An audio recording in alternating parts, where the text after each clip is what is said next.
বলতেছেন যে নবী করিম সাল্লাল্লাহু আলাইহি সাল্লাম বলতেছেন বড় পাপ কোনটি তা কি তোমাদেরকে আমি জানিয়ে দেব। আল্লাহ রসুল বলতেছেন বড় বড় যে পাপ তার ভিতরে কিছু বড় পাপের কথা কি তোমাদেরকে আমি জানাবো।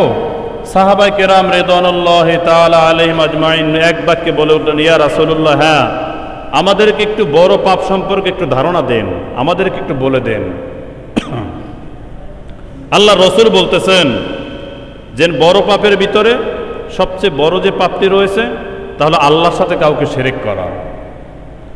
আল্লাহর ভিতরে যে ক্ষমতা রয়েছে এই ক্ষমতা রয়েছে আগুনের ভিতরে। আল্লাহর ভিতরে যে ক্ষমতা রয়েছে সেই ক্ষমতা রয়েছে মানুষের তৈরি একটি মূর্তির ভিতরে।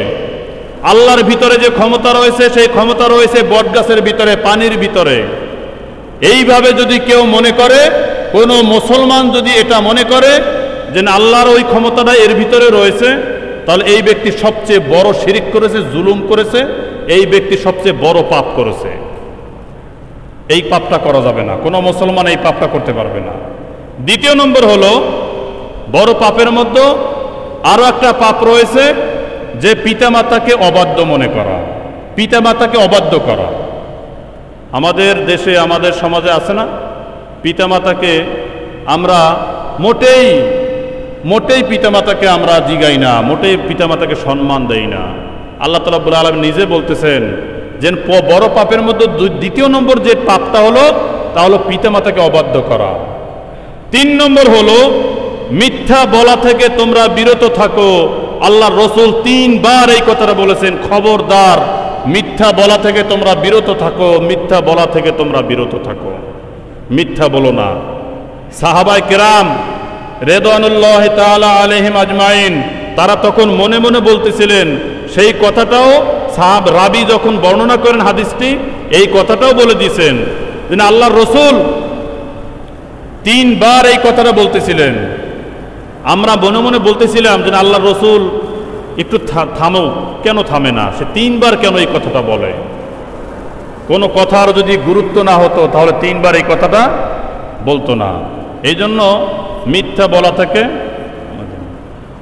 বলা থেকে আমাদেরকে বিরত থাকতে হবে। এবং কি শুধু তাই নয়, মিথ্যা কসমও দেওয়া যাবে না। মিথ্যা কসম করা যাবে, কথা বলতে হবে। মিথ্যা কসম কাটা যাবে, মিথ্যা কসম কেউ কাটেন না। কেন কাটবেন না?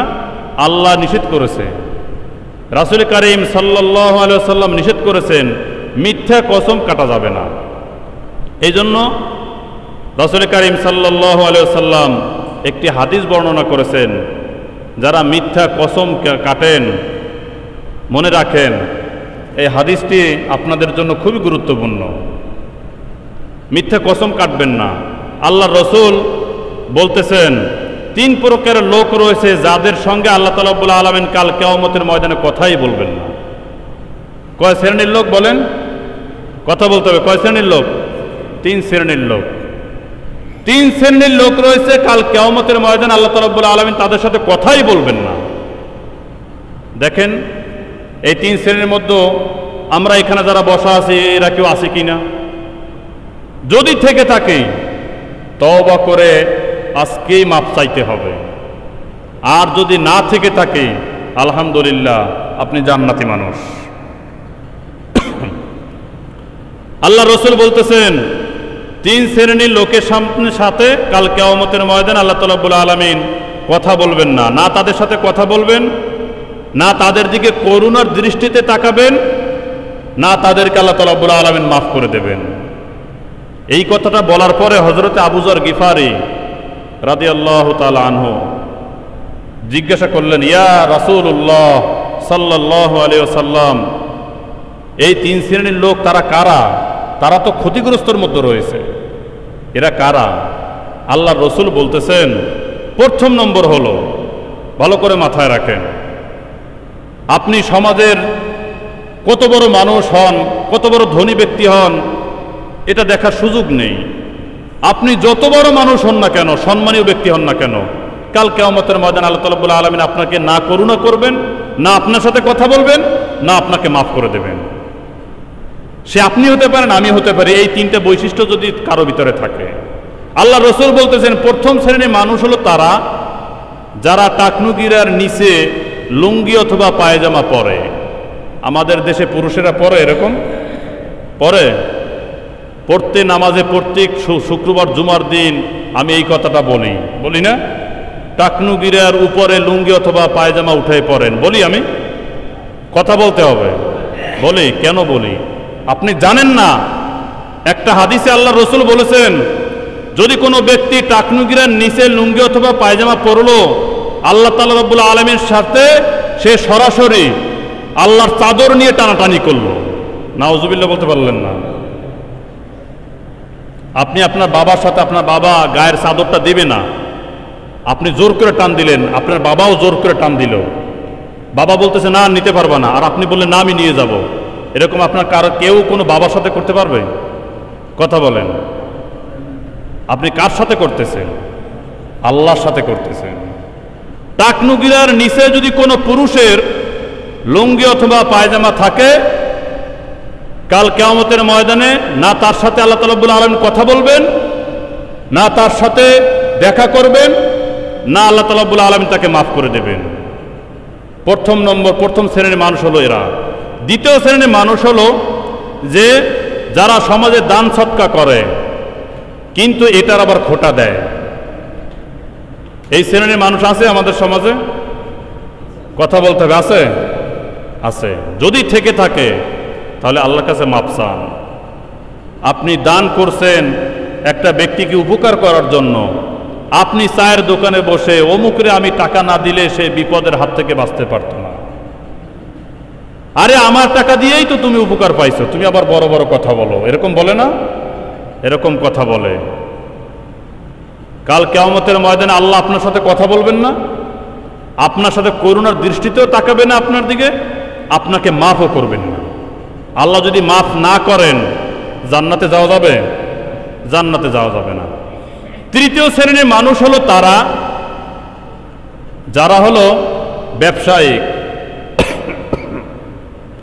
বেচা কিনা করার সময় মিথ্যা কসম কেটে যারা তাদের পণ্য বিক্রি করে, এই শ্রেণীর মানুষদের সাথে আল্লাহ তাআলা রব্বুল আলামিন কাল কিয়ামতের ময়দানে কথা বলবেন না, দেখাও দেবেন না, মাফও করবেন না। আছে আমাদের সমাজে এরকম ব্যবসায়িক? আছে। মিথ্যা কসম না কেটে সে ব্যবসা করে না, বিশ্বাস করেন এই জিনিসটা এই দামে কিনে এনেছি, আবার কসম কাটে, কসম কাটার পরে মালটা বিক্রি করে। এই শ্রেণীর মানুষ, এই শ্রেণীর ব্যবসায়িক আমাদের দেশে রয়েছে। এই যে মিথ্যা কসম কাটলেন, কি দিয়ে কাটলেন? মুখ দিয়ে কাটলেন না? মুখ দিয়ে কসম কাটলেন না? কাল কিয়ামতের ময়দানে এই যে সুন্দর একটা মুখ আপনাকে আমাকে দান করলো, আল্লাহ তাআলা রব্বুল আলামিন বলতেছেন খলাকাল ইনসান, আমি মানুষদেরকে সৃষ্টি করেছি আল্লামাহুল বায়ান, এবং তাদের মনের ভাব প্রকাশ করার জন্য আমি ভাষাও তৈরি করে দিয়েছি, এবং বলতেছেন অলিসানা ওয়া শাফাতাইন, তোমাদেরকে সুন্দর একটি মুখ দান করেছি, খবরদার এই মুখ দিয়ে তোমরা, আল্লাহ তাআলা রব্বুল আলামিন বলতেছেন ওয়াজতানিবু কওলা জুর, খবরদার এই মুখ দিয়ে কখনোই তোমরা মিথ্যা কথা বলো না, এই মুখ দিয়ে কখনো তোমরা মিথ্যা সাক্ষী দিও না, এই মুখ দিয়ে কখনো মানুষদেরকে কষ্ট দিও না। কেননা তরবারির আঘাতের প্রতিষেধক আছে। একটা মানুষকে আপনি তরবারির আঘাত করবেন, এই ক্ষত কোনো না কোনো এক সময় শুকিয়ে যাবে, হারিয়ে যাবে, কিন্তু কবি বলেছেন কোনো মানুষ যদি মুখ দিয়ে কাউকে আঘাত করে এই কষ্ট সারা জীবনেও তার যায় না। অতএব মুখ থেকে কখনোই তোমরা কাউকে কষ্ট দিবে না, মুখ দিয়ে কখনো মিথ্যা কথা বলবে না, এই মুখ দিয়ে কখনোই মানুষদের উপরে জুলুম করবে না। এটা করা যাবে? আজকের দিন থেকে এই মুখটাকে হেফাজত রাখা যাবে। সকলের বলতে হবে মুখটাকে হেফাজত করা যাবে? যাবে। সকলে বলি ইনশাআল্লাহ। আপনি মুখটাকে যদি হেফাজত না করেন, কাল কিয়ামতের ময়দানে আল্লাহর রাসূল যে ওই যে হাদিসটা বলেছিলাম শুরুতে,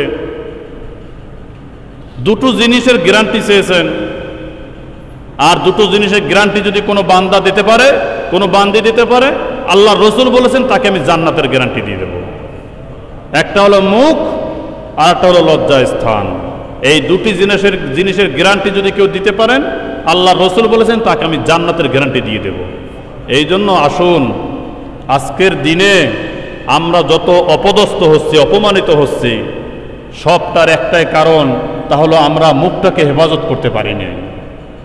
আমি ব্যবসা করি, আমি ব্যবসার মধ্যে মিথ্যা কসম খেটে তারপরে ব্যবসা করি। আমি জমি দখল করি, মিথ্যার আশ্রয় নিয়ে আমি জমি দখল করি। আমি একজন আরেকজনের বিরুদ্ধে মিথ্যা সাক্ষী দিয়ে আমি আমার স্বার্থ হাসিল করি। আমি মানুষদের জুলুম করি আমি আমার মুখ দিয়ে, কথা দিয়ে, মিথ্যা কথা দিয়ে এবং অশ্লীল ভাষা দিয়ে।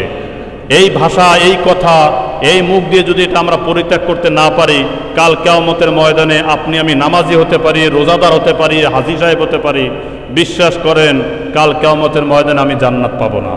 অতএব আসুন আল্লাহ তাআলা রব্বুল আলামিন আমাদেরকে এই মুখটাকে মৃত্যুর আগ পর্যন্ত হেফাজত করার মতন তৌফিক আল্লাহ দান করুক, সকলে বলে আমিন।